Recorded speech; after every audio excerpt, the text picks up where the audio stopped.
What up, T Squad? It's that time of the year. Today I'm going to break down my top 10 best TV shows of 2023.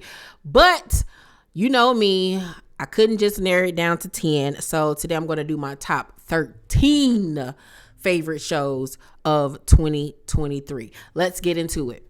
At number 13, I have The Deepest Breath, which is a documentary that came on Netflix in July. The Deepest Breath is a free diver trained to break a world record with the help of an expert safety diver. This film follows the paths they took to meet at the pinnacle of the free diving world, documenting the rewards and risk of chasing a dream through ocean depths. I learned about this documentary via a TikToker by the name of Hijack. She's a beautiful black girl on TikTok that breaks down all the new television shows and movies to watch via your apps or what's on cable. And I love her TikTok playlist that she puts up every day. And she talked about this documentary, and she just talked about how riveting it was and how literally she was holding her breath the whole time watching this. This is, of course, a true story, and it's going to shock you when you watch it. Me and my son watched it together, and it left a profound effect on both of us when we finished. The number 12 spot goes to Platonic on Apple TV. It stars Rose Byrne and Seth Rogen. Shout out to my bestie Mo, who put me on to this show. Platonic, former best friends approaching midlife reconnect after a long rift. The duo's friendship becomes more consuming and destabilizes their lives. This show was so freaking funny. Anything with Seth Rogen and Rose Byrne in it, I'm of course going to watch. And their chemistry on screen was just amazing. You couldn't tell me they weren't besties in real life. Even though this is a comedy, it does have layers to it. And I'm so happy that Apple TV is bringing it back for a season 2. So if you have not checked out Platonic, do it now on Apple TV. At number 11, I have HBO's The Last of Us. Joel and Ellie, a pair connected through the harshness of the world they live in, are forced to endure brutal circumstances and ruthless killers on a trek across a post-outbreak America. This is based off a popular video games, and if you don't know, video games normally don't translate well when they try to take it to television or movies, but the creators and producers of The Last of Us did the dang on thing. It was one of HBO's biggest television series of all time, and of course they are coming back for season 2. This show also put Pedro Pascal, honey, on the map, as well as Bella Ramsey. I cannot wait for season 2. Anything with zombies and post-apocalyptic life, honey, I am here for it. Coming in at number 10 is a show that is produced by one of my favorite producers and writers, Taylor Sheridan. This is 1923, which is a prequel from the Yellowstone series. The Duttons face a new set of challenges in the early 20th century, including the rise of Western expansion, prohibition, and the Great Depression. This series stars not only Helen Mirren, but Harrison Ford, okay? And the characters that play Spencer Dutton and Alexandra, honey, their love story is going to take your breath away. We left off on the season finale episode with a major cliffhanger. I am sitting on pins and needles waiting for season 2 to air, honey. 1923 is the ish, honey. If you like Western and all that type of stuff, get into it. Excellent writing, of course, excellent acting, excellent action scenes. This show just gives me life. And then the Native American storyline that goes along with it, you're going to be rooting for the heroine. Child, get into it. You can catch episodes of 1923 on Paramount Plus. My number 9 favorite show of 2023 goes to Apple TV's The Buccaneers. Sent to secure husbands and titles, young American women explode into the tightly corseted London season of the 1870s, kicking off an Anglo-American culture class. This show gives you Gossip Girl meets Gilded Age. I loved the cast of actors on this show. It was so well written. It's like a nighttime soap opera. It was so good. I loved all the love stories. I loved the friendship and the family drama that was going on in this show. I loved the fashion. The settings were breathtakingly beautiful. And this is a show that literally just aired on Apple TV. This season is over, so you can catch up on all of season 1 right now on Apple TV, and they have been greenlit for season 2, and I cannot wait because, honey, the season finale episode gave me goosebumps and chills. I cannot stand with all of my being Lord James. Honey, Lord James got to go. I need for him to get jumped immediately. But check out The Buccaneers on Apple TV. Let me tell y'all, Apple TV was on a roll this year, honey, with their content. Coming in at number 8, we have a limited series titled Hijack, which starred Idris Elba. When flight KA-29 is hijacked during its 7-hour journey from Dubai to London, corporate negotiator Sam Nelson tries to use his professional skills to save everyone on board. This show had me on the edge of my seat every week. Every week, I was counting down the days to the next episode to see what the hell was going to happen during this crazy tail flight, honey. The flight attendants was getting on my nerves. The passengers was getting on my nerves, honey. This man was trying to save everybody's life. People wasn't listening, honey, being hard-headed. Then you had, his family on the outside, worried, sick. It was just a phenomenal series. I know a lot of people want a season 2, but I don't think that's really necessary. Let it stand where it's at. But if you're looking for something that is thrill-seeking, honey, check out Hijack on Apple TV. My number 7 favorite show of 2023 was Dear Mama, the saga of Afeni and Tupac Shakur. It is an American television documentary miniseries directed by Alan Hughes about Tupac Shakur and his mother Afeni Shakur. It premiered on FX on April 21st and it received critical acclaim. This miniseries was breathtakingly, beautifully well done. It had a lot of Tupac's close friends, family members. His old manager was in this documentary. Snoop was in this documentary. It was so well done. So much information that we, the public, have not been privy to, not only regarding Afeni's life, but his. And it was just a well put together, well documented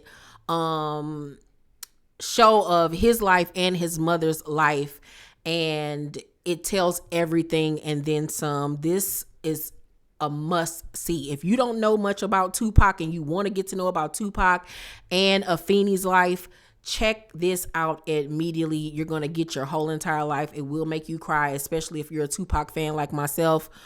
Oh my God, I'm going to make my son sit down and watch this because he doesn't know how profound and prolific of a person Tupac or Afeni Shakur was and still is. Coming in at number 6, I have Showtime's Your Honor. When I tell you this show has so many twists and turns, honey, my head was going from left and right the whole time I watched this series. Now, this show only aired for 2 seasons. It's not coming back for a 3rd season. The show synopsis is a respected judge's son is involved in a hit and run that leads to a high stakes game of lies, deceit, and impossible choices. This show will really question your morals and your humanity, honey. It blurs the line between what's right and what's wrong. It plays a lot into what would you do to protect your family and your loved ones. This show was so good. Bryan Cranston is the lead of the show. He did a phenomenal job. I love that this series takes place in New Orleans.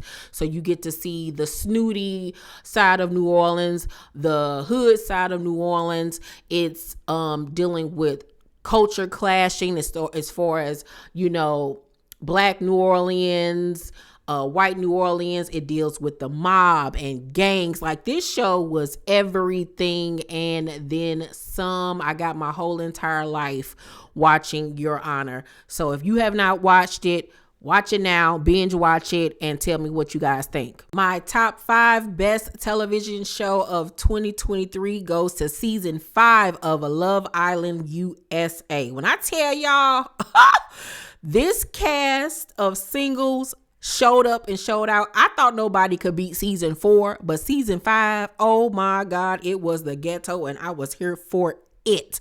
Every week, every night, I could not wait until Love Island came on. Like, some days I would even skip watching so I could have multiple episodes just to binge watch. It was that good. Shout out to Destiny, who was a fan favorite, beautiful Black girl from my town, St. Louis. She came and represented, and she made it so far in the competition. Baby, if you was looking for drama, mayhem, sex, scandal, laughter, people going off on each other, baby, let me tell you, season 5 of Love Island was the ish. All right, honey. I don't know if season 5 can be topped, but I'm so looking forward to season 6. You can catch the full season of Love Island USA right now on Peacock. Netflix's Queen Charlotte is my number 4 favorite show of 2023. I remember moving into my new home at the beginning of this year and watching this show in my movie room and just being in tears, honey. Shonda Rhimes ain't shit. Like, I was boohoo crying the whole time, swooning. I was just gagging over the fashions, honey. The storytelling, the acting was just amazing. So Queen Charlotte, A Bridgerton Story, is a spinoff from Bridgerton, and it tells the story of a young Queen Charlotte, and we get to see how and why she is the way she is as an older queen. So the young queen's marriage to King George of England ushers in an epic love story and transforms high society. Baby, this is like better than The Notebook, honey. And it gives you Notebook-esque vibes. Baby, Shonda Rhimes did that. The cast, like I said, was stellar and amazing. The young actress that played young Queen Charlotte, India Rhea, she did a fantastic job. She even looked like the actress that plays the older version of Queen Charlotte. The actor Corey, who played young King George, was just beyond sexy as hell, honey. They sex scenes gave me life, especially that one in the tub and that one where he bent her over that table, or was they underneath the table in front of the help child? Let me tell you something. Okay. I didn't even watch season 1 of Bridgerton because I was like, I don't want to watch no black man fall in love with no white girl. Like, I just was totally against it at the time for some reason. I did watch season 2 and I got my life, and then I watched Queen Charlotte, of course, and I loved it. So I am going to go back and watch season 1. I'm looking forward to season 3, which will be coming on this year. I'm super excited. At number 3, we have FX The Bear. Honey, I didn't think that The Bear could get any better after season 1, but they said, we got something for that ass if y'all think this show can't get any better, and it did. Okay. The Bear is a young chef from the fine dining world, comes home to Chicago to run his family sandwich shop after a heartbreaking death in his family. A world away from what he's used to, Carmi must balance the soul-crushing realities of small business ownership, his strong-willed and drama-filled kitchen staff, and his strained familial relationships, all while grappling with the impact of his brother's suicide. As Carmi fights to transform both the shop and himself, he works alongside a rough around the edges kitchen crew that ultimately reveals itself as his chosen family.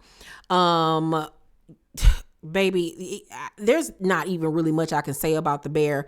If you want a well-written, well-acted, compelling drama series to watch, with a sprinkle of comedy. Check out The Bear. Jeremy Allen White won the Golden Globe for Best Actor in a Drama Series last year. I suspect he probably will win again this year. He does a phenomenal job playing Carmi. He does a phenomenal job just capturing the essence of a chef and how high pressured that field is. Io Adibri, I forgot how you pronounce her last name. She plays Sydney. She is just magical on screen. I love her and Carmi's friendship and their low-key romantic feelings towards each other that needs to get explored more. I hope we go in that direction because it's obvious that they are obsessed with each other. Cousin Richard, who is played by Ebon Moss. I mean, he is hilariously funny. I just love everything about The Bear. If you're a foodie like myself, if you love shows like Top Chef, this is the show for you. And it's just so good. And that season finale episode, honey, just gives me the feels. The scene between Carmi and Sydney when they were sitting under the table fixing it before the restaurant opening for a soft launch, baby. That's all I got to say, okay? Check out The Bear. Seasons 1 and Season 2 are on FX right now. And of course, they have got greenlit for Season 3. Now, I know y'all have no idea who are going to be my top 2 favorite shows of 2023 because I'm already guessing in my head that a lot of the shows I've already listed y'all thought would probably be in my number 1 or 2 spot. But aha, you're wrong. Let's get into it. At number 2, we have Mayor of Kingstown, which you can watch on Paramount Plus, and it stars Jeremy Renner. OMG. Season 1 and Season 2 were just mind-blowingly amazing, okay? Let me tell you, Mayor of Kingstown, a crime drama about an important contemporary issue, America's prison system. Mayor of Kingstown follows the McCluskey family in Kingstown, Michigan, where the business of incarceration is the only thriving industry. The family of power brokers between police, criminals, inmates, prison guards, and politicians tackle themes of systematic racism, corruption, and inequality. The crime thriller series provides a stark look at their attempt to bring order and justice to a town that has neither. The cast includes Jeremy Renner, Diane Weist, Kyle Chandler, and Derek Webster. Baby, let me tell y'all something. The way Season 2 ended with the setup for Season 3, I'm not ready nor prepared for it. Let me just tell you that much. But Jeremy Renner, who plays the lead character, Mike McCluskey, embodies this character. He is the hero. You're rooting for him. You champion him. His relationship with Bunny is everything. The actor that plays Bunny, Toby, he gives me all the feels, and I just hate that they're going to be on opposite sides of the field now, for real, going into the next season. I want there to be a romantic relationship, however, between Mike and his assistant, Rebecca. She is a baddie. They need to give her more screen time. Forget Iris, old crackhead self. She can go on somewhere. But baby, the villain from Season 2, Milo, whatever his name was, baby. Let me just... Race don't run to your television. If you don't have Paramount Plus, download it now, pay that little fee, honey, and watch Season 1 and Season 2 of Mayor of Kingstown. You're going to be biting your nails. You're going to be screaming at the television. You're going to be laughing. You're going to be crying, honey. Your stomach going to be in knots. Thank me later. And my number 1 favorite show of 2023 is Ken. Ken is a show that you can watch here in the States on AMC Plus. Season 1 and Season 2 is available right now. Ken is a drama series based on a boy is killed and his family embarks on a gangland war with an international cartel. But the Kinsleys have something the cartel does not: the unbreakable bonds of blood and family. This show is based in, I believe, Ireland or something like that. They're Irish mob family. Oh my God, when I tell y'all, like, Wednesday nights couldn't come fast enough for me to watch Ken. Season 1 was excellent, But season 2, bitch, was magnificent. All right. Aiden Gillian, which we've seen on a lot of like these shows like Game of Thrones and stuff like that. He played Frank Kinsella. Fantastic acting job of this tortured soul. Claire Dunn, who plays Amanda Kinsella, is a boss bee. Let me tell you something. She gonna ride hard. She's a Donna of the family. Her husband, Jimmy Kinsella, is fine, but he low-key a punk. The star of the show, Michael Kinsella, played by Charlie Cox. I mean, baby, you're going to root for Michael. Michael is the man, honey. He don't play no games. And the villain of season 2 is Michael's own father, Eamon, who comes home from jail, and baby, my God, wreaks havoc on everything and everyone. Shout out to the character Nikita Murphy, who is played by actress Yasmin. She's mixed. She is gorgeously beautiful. Oh my gosh, she is so beautiful, and she did an excellent job with her character.